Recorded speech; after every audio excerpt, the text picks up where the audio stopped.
los mitos del Éxodo.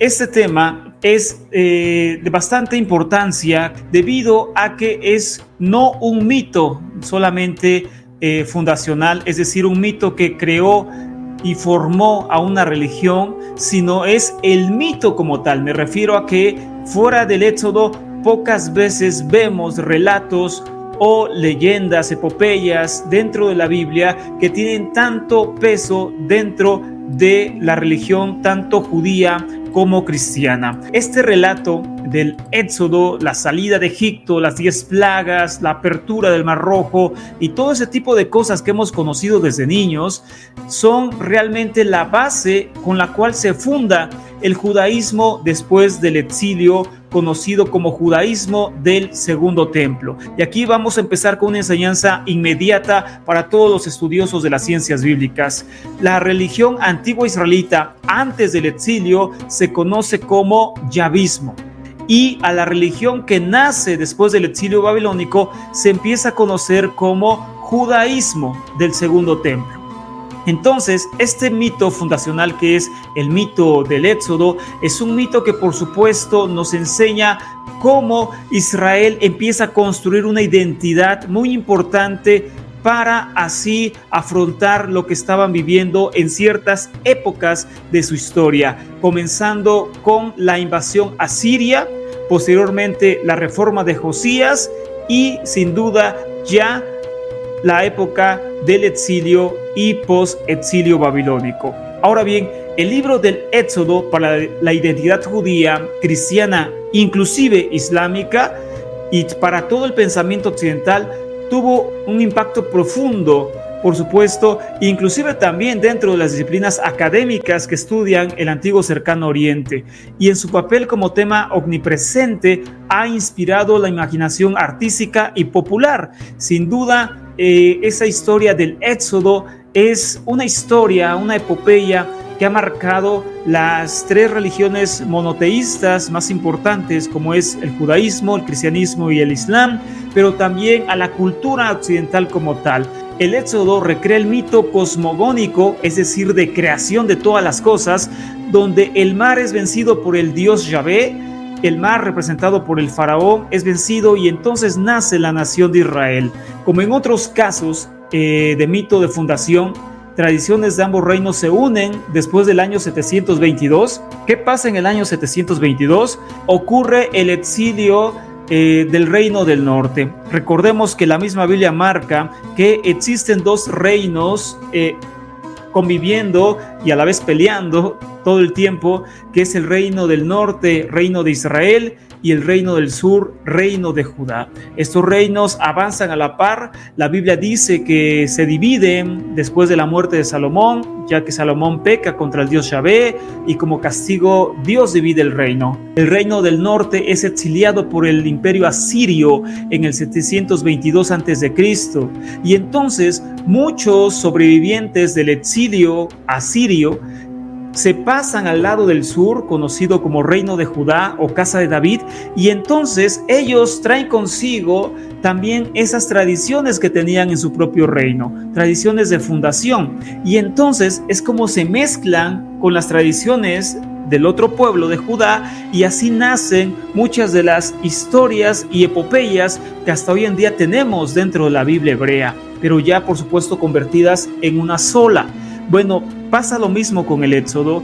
Ellos, los sobrevivientes, llevan leyendas orales no escritas al reino del sur, y es entonces cuando empiezan ahí a tomar forma para después convertirse en lo que hoy conocemos como la historia del Éxodo de Egipto. Ahora bien, la historia del Éxodo puede verse como una respuesta también a las necesidades religiosas y culturales de una sociedad durante las monarquías de Israel y Judá y el periodo exílico y post-exílico. El Éxodo fue una fábula inspirada en posibles acontecimientos del pasado, donde, pues, por supuesto, sería muy difícil recuperarlos históricamente y también recuperar a sus narradores originales. Es decir, esta epopeya del Éxodo, esta fábula, empieza a ser construida, por supuesto, mucho tiempo atrás del exilio babilónico, pero no sabemos quiénes son sus redactores originales, ni tampoco sus bases históricas originales. También dentro de esta epopeya, Moisés adquiere una importancia inmensa como padre fundador del monoteísmo en las tradiciones judía, cristiana y también islámica, cuya existencia histórica, sin embargo, no se ha encontrado y, por supuesto, para nada. En los menores rasgos se ha encontrado la existencia histórica de Moisés, que es, por supuesto, el personaje central en esta epopeya del Éxodo, donde un hombre es llamado por Dios, por el Dios Yahvé, y entonces lo manda a rescatar a su pueblo, a llevarles el monoteísmo, a implantar el monoteísmo, a recibir los 10 mandamientos, a recibir toda una ley y todo ese tipo de cosas, y por supuesto empezar la conquista de la tierra prometida. Es decir que este personaje, por supuesto, es importantísimo para la religión judía, pero también para la religión cristiana, porque ya en el Nuevo Testamento a Jesús se le empieza a nombrar como el segundo Moisés. Así que este personaje es trascendente, a pesar de que no se ha encontrado evidencia histórica de su existencia. Estamos hablando de Moisés. Así que este hombre, Moisés, es, por supuesto, la imagen y el estereotipo más importante de todo fundador de una nueva religión, porque estas ideas de fundar una religión que inspiraron a Martín Lutero en la Reforma Protestante y así a otros líderes de religiones, donde inclusive a Mahoma mismo, fundador del Islam, donde a un hombre se le revela un Dios, y donde, por supuesto, también se le dice que tiene que restaurar esa religión actual porque está obsoleta, porque es, pues, negativa ante el Dios en turno y por lo tanto necesita una recomposición de fondo por mandato del mismo Dios. Todas estas ideas se basan, por supuesto, desde la historia de Moisés, y debido a la importancia de este relato para el mundo religioso, se ha buscado respaldar su historicidad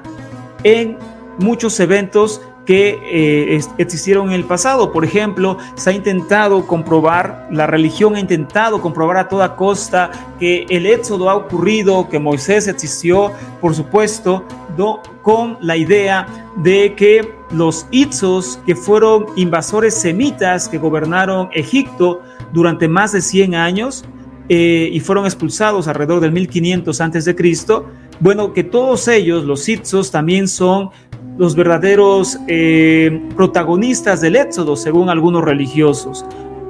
Otros tantos han ligado la historia del éxodo y de Moisés con el faraón Akenatón, quien revolucionó la religión de su tiempo, haciendo la adoración a un solo Dios y quitando la adoración a muchos dioses en Egipto. Se conoce como el faraón hereje.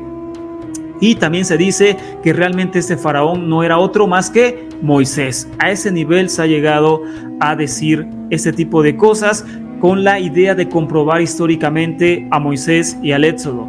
También a través de inscripciones egipcias, donde se habla de los Apirú o Jabirú, de donde descienden los hebreos posteriormente, y así sucesivamente. El punto es que se han buscado a toda costa encontrar evidencias históricas del Éxodo, inclusive se han inventado historias, historias, pero también descubrimientos que respalden la idea del Éxodo. Seguramente tú has visto en internet historias donde supuestamente se ha encontrado carruajes de faraón, donde supuestamente se han encontrado pues vestigios en el Mar Rojo, y que dicen que por supuesto eso es porque existió el Éxodo y hay ese registro arqueológico. Bueno, te puedo decir que todo eso es una arqueología fake, una arqueología mentirosa, inventada. Ninguno de esos descubrimientos ha sido respaldado por el Departamento de Antigüedades de Israel y tampoco de Egipto. Es decir, todo eso es un fraude para, pues obviamente, sacar dinero de las personas, para jugar con su fe, para intentar comprobar sus ideas de religión, pero nada de eso tiene un respaldo realmente académico ni científico. Todo ese tipo de cosas se han inventado con tal, repito, de respaldar la idea de que sí ha existido un éxodo, pero pues bueno, nada de esto se puede comprobar históricamente hasta la fecha. Ahora bien, de hecho hay cosas antihistóricas dentro de ese relato, pero ahora, que es lo que nos gusta a nosotros, más allá de hablar de un descubrimiento arqueológico o algo así, vamos a ir directo a lo que la misma Biblia dice. O es decir, la misma Biblia que la gente usa como palabra inspirada por Dios y que por supuesto cree que es verdad revelada. Bueno, la misma Biblia nos da unas pistas de cómo el Éxodo tiene variaciones de relatos, pero además de eso, donde libros intentan borrar todo rastro del Éxodo a ese nivel. Pero antes de entrar a ese punto, quiero decirte que en la época de los profetas Oseas, Miqueas, Amós y también Isaías, que es en el siglo VIII antes de Cristo, es donde se rastrea, según los estudiosos, que este relato del Éxodo empieza a ser construido con más fuerza. Estamos hablando de mínimo 700 años antes de Cristo, inclusive un poquito antes de que el reino del norte fuera exiliado. Entonces, supuestamente, estos profetas están viviendo en este tiempo. Estamos hablando de Oseas, Miqueas, Amós y también Isaías. Así que lo que ellos nos digan es muy interesante para entender el relato del Éxodo. Así que, hablando del Éxodo y Jeroboam, es decir, el llamado fundador del reino del norte, este hombre en la Biblia tiene mala publicidad. Es decir, es visto como el mismo diablo Jeroboam, porque se dice que él llevó apostasía al reino del norte, se rebeló contra el hijo de Salomón, que era Roboam, se llevó a las tribus, las puso a adorar dioses ajenos, dioses cananeos, hizo 2 becerros de oro, uno en Dan y otro en Betel, según la Biblia, entre muchas cosas más. Entonces Jeroboam es visto por la Biblia, que se escribió en el reino del sur, Judá, como un verdadero demonio. Sin embargo, en el reino del norte se ve claramente que Jeroboam era alguien diferente, era visto con buenos ojos y era visto como un libertador, como alguien que rescató a ellos de la carga pesada del hijo de Faraón y entonces los llevó a una libertad muy distinta y a un reino diferente. Ahora bien, hablando de este hombre, se puede decir que estamos entendiendo en el siglo VIII es cuando se empieza a construir con más fuerza, por supuesto, este tipo de mitología fundacional que es la idea del Éxodo. Y por supuesto, la historia de Jeroboam aparece en este tiempo como un rey malvado según el reino del sur. Sin embargo, Jeroboam hace algo diferente que lo hace ver que realmente su pueblo sí lo amaba, que amaba a Jeroboam, que lo respetaba. Por supuesto que por causa de esto tiene mala publicidad en el reino contrario, que es el reino del sur. Se puede entender que estas historias también de Jeroboam fueron escritas durante el reinado de Josías, es decir, mucho tiempo después. Y entonces, por supuesto, este cuadro de Jeroboam es pintado de una forma negativa por los escribas de Josías y por supuesto se exalta solamente al reino del sur. Ahora bien, el cuadro que abre la posibilidad de que la identidad original de la deidad del Éxodo no fuera solamente que Yahvé, que veremos más adelante, sino el mismo dios Baal, se basa también en que Jeroboam, por ejemplo, hace 2 becerros de oro y les dice: aquí tienes a tus dioses que te sacaron de la tierra de Egipto. Y entonces uno se preguntaría, ¿cómo es que Jeroboam hace becerros de oro si supuestamente eso había sido condenado en la historia del Éxodo? Inclusive mucho pueblo había muerto cuando intentaron hacer un becerro de oro por manos de Aarón. ¿Y cómo es posible que después Jeroboam hace 2 becerros de oro a pesar de esa historia y los pone como su verdadero Dios? Esto pasa porque seguramente el verdadero Dios del Éxodo, dentro de la tradición del norte, que repito era diferente, no era el Dios Yahvé, sino dentro de la tradición del norte, el Dios que para ellos los había traído de una tierra extranjera, o era el Dios Baal o era el Dios El, ambos dioses cananeos que eran representados a través de toros. Por eso, la idea de Jeroboam de poner becerros de oro era una idea de representar al Dios que realmente ellos habían tenido en ese éxodo, por decirlo así. Y entonces esos dioses eran o Baal o El, pero no era el Dios Yahvé. Posteriormente ya se une esta historia al Dios Yahvé, pero en su principio Yahvé no tenía nada que ver con la historia del Éxodo, porque Yahvé, que ya muchos saben, para muchos es nuevo escuchar esto, Yahvé no era el Dios original de Israel. Yahvé entra en escena tiempo después, pero repito, esto es otro tema. Ahora bien, el evento del Éxodo se puede deber también a la causa de que aquellos hombres y mujeres, o muchos de ellos, habían exiliado a Egipto en busca de refugio antes del exilio babilónico. Es decir, esta historia también pudo haber nacido de acuerdo a que muchos hombres y mujeres se fueron a Egipto antes del exilio babilónico y por lo tanto había una especie de recelo hacia Egipto. Por lo tanto, esta historia del Éxodo, que también veremos en unos momentos por qué eligieron Egipto para hacer esa epopeya, pues tuvo que ver también con esto, de que había refugiados allá y fue una forma de atacar a ese país a través de la literatura o de las tradiciones, al país de Egipto. Ahora bien, en el siglo VIII, al parecer se busca formar una identidad nacional, es decir, en el tiempo en el cual Asiria se estaba acercando al reino del norte, Asiria se estaba engrandeciendo y estaba a punto de conquistar ambos reinos. Al final acaba solamente conquistando uno y exiliándolo. El segundo, Judá, no es atacado por ellos.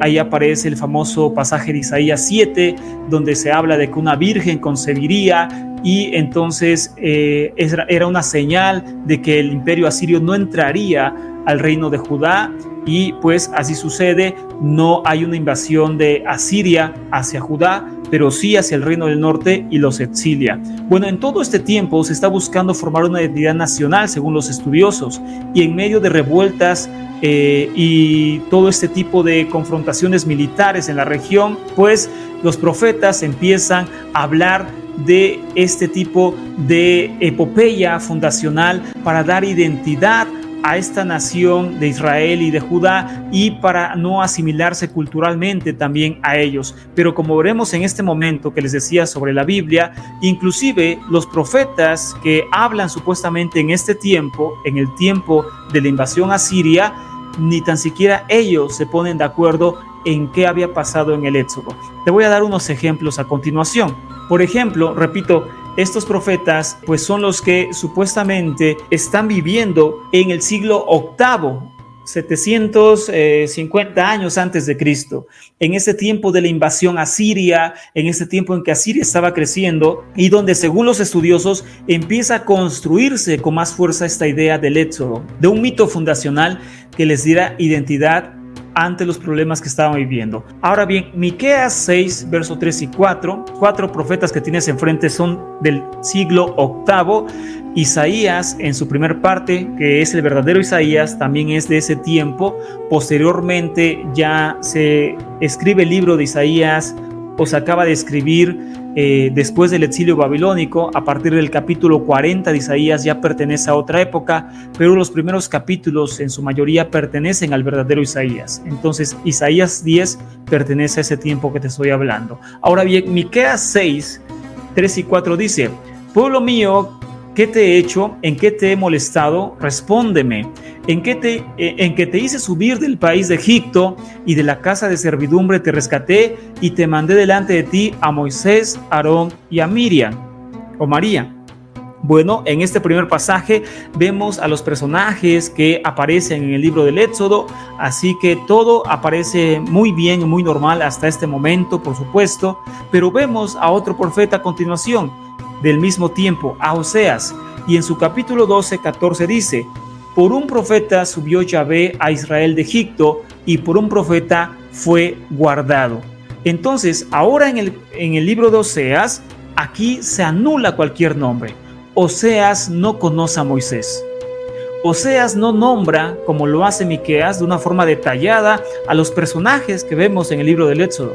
Aquí Oseas simplemente habla de un profeta, es decir que algunos pueden pensar: bueno, este es obvio, cuando dice profeta se refiere a Moisés. No, lo veremos a continuación. No, simplemente habla en general, en genérico, un profeta, pero nunca se nombra para nada a Moisés. Oseas parece no conocer a Moisés, pero también además Oseas en esa parte no parece conocer ninguna esclavitud egipcia. Ahora bien, Isaías 10:26, que también es de este mismo tiempo, habla por su cuenta y dice: despertará contra él Yahvé Sebaot un azote, como cuando la derrota de Madián en la peña de Jored, o cuando levantó un bastón contra el mar en el camino de Egipto. Ahora Isaías también habla de Egipto, de esta tradición egipcia de ese tiempo, sin embargo tampoco vuelve a mencionar nombres. Ahora ni tan siquiera un profeta, no menciona nada, no menciona una esclavitud en Egipto, no menciona nada Isaías, simplemente un camino de Egipto y se acabó. Amós 2:10 dice: y yo los hice subir a ustedes del país de Egipto y los llevé por el desierto 40 años para que poseyeran la tierra del amorreo. Otra vez, Amós no conoce una esclavitud y tampoco conoce a un Moisés. En este momento, repito, según los estudiosos, no es mi idea, en este momento en que están escribiendo estos profetas, es el siglo VIII antes de Cristo, 750 años promedio antes de Cristo. En todo este tiempo empieza apenas a construirse esa idea del Éxodo. Por eso no vemos un relato uniforme en los profetas, no vemos que todos hablen de la misma forma, inclusive Isaías ni menciona ciertas cosas, es decir, todavía hay muchos huecos de información que ellos todavía no se ponen de acuerdo, no hay una historia única del Éxodo, no hay una historia familiar para todos del Éxodo, sino que simplemente hay un poco de destellos de tradición y ya, pero nada que la mayoría conozcan, ¿vale? Ahora bien, y aquí vemos un ejemplo todavía más importante. Estos son ejemplos de los profetas, acabamos de ver ejemplos de los profetas del siglo VIII cuando se empieza a confeccionar todo esto del Éxodo, pero ahora veremos esto que es muy trascendente, hablando de cómo no todos estaban de acuerdo con esta tradición. No solamente en ese tiempo no todos lo conocían, sino que después del exilio, no todos estaban de acuerdo en que esta tradición tuviera tanta relevancia. Y lo vemos en los libros de Crónicas, tanto en el libro primero como en el libro segundo de Crónicas, que son los libros más tardíos de la Biblia hebrea. Vemos que en estos libros se busca eliminar la idea del éxodo de Egipto. ¿Lo quieres ver? Está en tu propia Biblia, yo te lo presento en pantalla. Las versiones que te estoy leyendo son en la Biblia de Jerusalén, pero lo puedes ver en tu propia casa. Y segunda de Samuel 7 dice: no he habitado en una casa desde el día en que hice subir a los israelitas de Egipto hasta el día de hoy, sino que he ido de un lado para el otro en una tienda, en un refugio. Está hablando de pedir un templo, ¿no? Pero aquí se dice que no ha tenido casa desde que él hizo subir a los israelitas de Egipto. Y el mismo pasaje que se encuentra en Crónicas, porque obviamente son espejos de los pasajes anteriores, en Crónicas, primero, Crónicas 17:5 dice: pues no he habitado en casa alguna desde el día en que hice subir a los israelitas hasta el día de hoy, sino que he andado de tienda en tienda y de morada en morada. Ahora bien, aquí se anula de inmediato la idea de la salida de Egipto. En este momento, entonces, no aparece la salida de Egipto. El escriba anula esa expresión de salir de Egipto y solamente deja la idea de que los israelitas subieron. ¿De dónde? ¿Quién sabe? Pero subieron. Dices, ok, pero eso es casualidad, no pasa nada. No, seguimos otra vez. Ahora tenemos Primera de Reyes 6:1 dice: en el año 480 de la salida de los israelitas de la tierra de Egipto, otra vez se empieza a nombrar esta idea de una salida de Egipto en el libro de Reyes. En el año 480 de la salida de los israelitas de la tierra de Egipto, el año cuarto del reinado de Salomón sobre Israel, en el mes de Sid, que es el segundo mes, emprendió la construcción de la casa de Yahvé. Y segunda de Crónicas 3, verso 1 dice, el espejo de ese pasaje ahora en Crónicas dice: empezó pues Salomón a edificar la casa de Yahvé en Jerusalén, en el monte Moriah, donde Dios había manifestado a su padre David, en el lugar donde David había hecho los preparativos en la era de Ornán el Jebuseo. Como ves, es el mismo pasaje en Crónicas, su espejo, pero aquí la diferencia, la gran diferencia, es que se vuelve a anular la idea de una salida de Egipto. Aquí ya no se nombra otra vez para nada la salida de Egipto, ni tan siquiera se nombra Egipto. Entonces esto no es normal. Tenemos aún más evidencia, podríamos aquí pasar muchas horas hablando solamente de Crónicas y Éxodo, pero no es el tema como tal. Es una evidencia de que el Éxodo no es aceptado por todos los israelitas, no está en todos los libros de la Biblia y que no tiene una historia uniforme, es decir, no todos los libros te hablan de la misma historia del Éxodo. Y eso te demuestra que obviamente no todos tenían la misma idea. Ahora bien, Primera de Reyes 8:21 dice: y he señalado en ella un lugar en el arca que está en la alianza que Yahvé pactó con ustedes y con sus padres cuando los sacó de la tierra de Egipto. Primera de Reyes 8:21. Ok, entonces hay una señal cuando los sacó de la tierra de Egipto. El espejo de ese pasaje en Segunda de Crónicas 6:11 dice: y he puesto ahí el arca en la cual está la alianza de Yahvé que él pactó con los israelitas. Punto final. No aparece para nada la idea de un éxodo, no aparece para nada la tierra de Egipto. Y esto no es casualidad. Ya te voy mostrando 3 pasajes seguidos donde metódicamente, sistemáticamente, los escribas están borrando la idea de que existe un éxodo de Egipto. Aquí los están borrando. Esto nos muestra que no todos estaban de acuerdo con esta idea, ni que todos lo querían tomar como un relato fundacional importante para el judaísmo naciente después del exilio.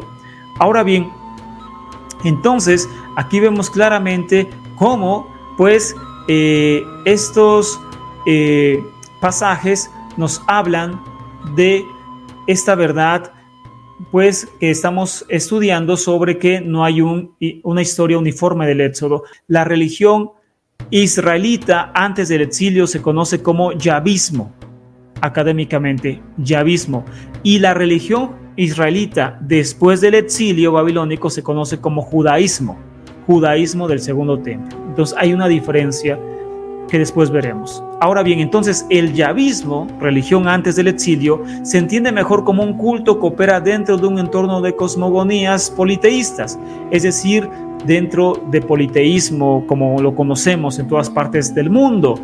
Y alguien dirá, ¿qué acaso no es lo mismo? ¿No es la misma religión antes del exilio y después del exilio? No, no contundentemente. La religión israelita es una antes del exilio y otra después del exilio. Eso no dice la Biblia, no dice la Biblia, pero así fue, aunque no lo diga la Biblia. La Biblia no es un libro histórico, como muchos piensan, dentro de cuyo marco entonces ocurrió esta idea de una migración de Egipto y dependiendo de qué deidad también estaba en el momento en ascenso, pues se le adjudicaba esta idea del éxodo, ¿ok? Entonces, Oseas habría entendido que Yahvé necesitaba apropiarse de este crédito de la salida de Egipto, que para el pueblo del norte o el reino del norte pertenecía a otro dios cananeo, que era o el dios El o el dios Baal. Repito, para el reino del norte, Yahvé no había sacado a sus antepasados de Egipto. El que los había sacado o era el dios El o el dios Baal, pero Yahvé no. Y por eso los toros que hace Jeroboam, según la Biblia, porque esa era la imagen de Baal y también del dios El, no de Yahvé, ¿ok? Entonces, esto es importante que lo tengas presente. Los dos reinos no creían lo mismo. Los dos reinos tenían tradiciones diferentes, hablando sobre este punto y sobre tantos otros. Entonces, ¿quién fue el dios del Éxodo? ¿El dios El, el dios principal cananeo, o el dios Yahvé? ¿Quién fue el dios del Éxodo? Pues la respuesta más antigua es Él, o en su caso Baal, el dios cananeo. Yahvé no era el dios original del Éxodo. Yahvé no era el dios ligado al Éxodo originalmente, era el dios El o el dios Yahvé. Por eso las imágenes de toro. Yo sé que en la religión te han explicado, no es que hicieron un becerro de oro porque representaba al dios egipcio, no sé qué. No, eso no tiene mucha base. Eso no tiene nada de base, yo diría. Realmente ellos representaban a las deidades cananeas como un toro, tanto a Baal como al dios El. Y ellos, por supuesto, se desarrollaron en esa zona del mundo. El dios El fue posiblemente la única deidad que fue celebrada como el dios del Éxodo. Tal tradición puede haber sido celebrada entre ciertas poblaciones en el reino del norte y muy probablemente en Betel, donde aparece un becerro de oro según la Biblia. Yahvé aparece como dios de la migración egipcia hasta que fue unido a estas deidades cananeas. El dios Yahvé es fusionado en una época de la historia israelita con las divinidades cananeas, y entonces para desaparecer también, sobre todo en el tiempo de Josías, para desaparecer la adoración a Baal, que era muy fuerte, y también la adoración a el dios El, a Yahvé se le fusiona con estas divinidades, y es entonces cuando Yahvé toma todas las tradiciones, la idea, la mitología y muchas cosas más que antes habían pertenecido a los dioses cananeos, y entonces Yahvé se convierte en ese momento, estamos hablando muy seguramente de los días de Josías, año 600 a.C., Yahvé se convierte por primera vez en el dios del Éxodo, pero él no era originalmente el dios del Éxodo, era el dios El, el dios toro cananeo.